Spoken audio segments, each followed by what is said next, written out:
যারা দুর্নীতি, সন্ত্রাস ও গণহত্যায় জড়িত তাদের বিএনপিতে নেওয়া হবে না বলে জানালেন দলটির মহাসচিব মির্জা ফখরুল ইসলাম আলমগীর।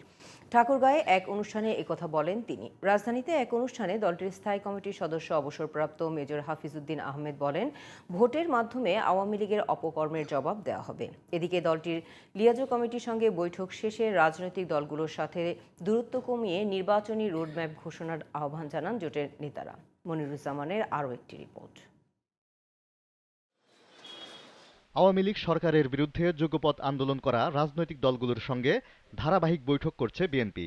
মঙ্গলবার আলাদাভাবে বৈঠকে অংশ নেয় গণ অধিকার পরিষদ, গণফোরাম, বাম গণতান্ত্রিক ঐক্যসহ কয়েকটি রাজনৈতিক দল। বৈঠক শেষে শরিক দলগুলোর নেতারা অভিযোগ করেন, উপদেষ্টাদের কেউ কেউ বিরাজনীতিকরণের চেষ্টা করছেন। বড় বড় শক্তি বাংলাদেশ নিয়ে ষড়যন্ত্র করছে জানিয়ে জাতীয় ঐক্য ধরে রাখার আহ্বান জানান তারা। এই যে আওয়ামী লীগের কাউন্সিলর, তাদেরকে নতুন রাজনৈতিক যে উত্থান, সেই উত্থানে সহযোগিতা চাওয়া হচ্ছে। যে অনির্বাচিত কাউন্সিলর, তাদেরকে নিয়ে আপনি দল গঠন করবেন, তাদের সহযোগিতা নেবেন, এটি কোনোভাবে আসলে গ্রহণযোগ্য না। এবং যারা আজকে রাষ্ট্রীয় ক্ষমতায় আছেন তাদেরকে উপলব্ধি করতে হবে যে দেশের জনগণকে নিয়ে এই সমস্যাগুলি সমাধান করে অবিলম্বে নির্বাচিত সরকার নিয়ে এসে দেশের সংকটকাল প্রতিবাদ।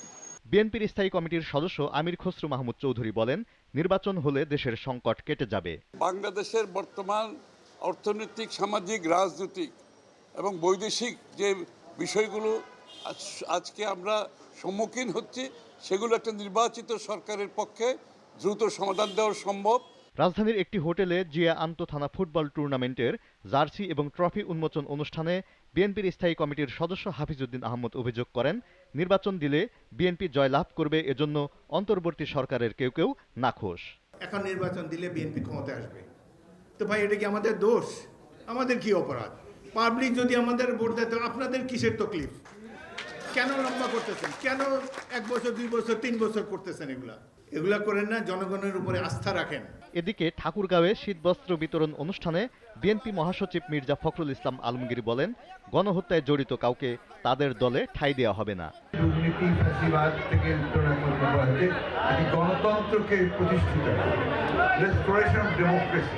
যারা সন্ত্রাসী, যারা গণহত্যার সঙ্গে জড়িত হয়েছে, যারা হত্যা করেছে, দুর্নীতির সঙ্গে জড়িত, তাদের কাউকে বিএনপিতে বানানো হবে না। Moniruzzaman, GTV news, Dhaka.